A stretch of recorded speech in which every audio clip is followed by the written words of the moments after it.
இதே மாதிரி தான் நிறைய பேர் பிரச்சனைன்னு வரும்போது, வியாதின்னு வரும்போது, பண கஷ்டம்னு வரும்போது, கணவன் மனைவி பிரச்சனைன்னு வரும்போது, அந்த பிரச்சனை, இந்த பிரச்சனை, காட்டு பிரச்சனை, சொத்து பிரச்சனைன்னு வரும்போது என்ன என்ன பேசிடுறாங்க சொல்லுங்க?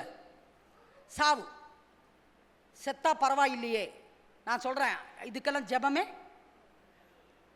ஜெபம் பண்ணலாமா பண்ணக்கூடாதா? பண்ண கூடாது. நான் சொல்கிறேன், எத்தனை பிரச்சனை வரட்டும் நான் சோர்ந்து போகிறதில்லை. யார் சொன்னா தெரியுமா? பைபிளில் ஒருத்தர் சொன்னார், அதை வாசிப்போம். 2 கொரிந்தியர் 4:1 பாருங்க.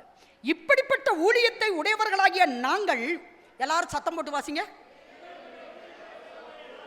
என்ன பெற்றிருப்பதால், என்ன பெற்றிருப்பதால், இரக்கம் பெற்றிருப்பதால் நாங்கள் சோர்ந்து போகிறதில்லை.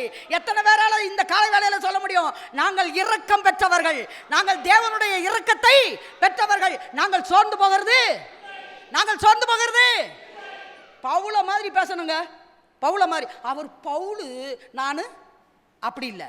நாமளும் ஒரு பவுல மாதிரியே பேச பழக வேண்டும். நாங்கள் தேவனுடைய இரக்கங்களை பெற்றவர்கள், நாங்கள் சோர்ந்து போவது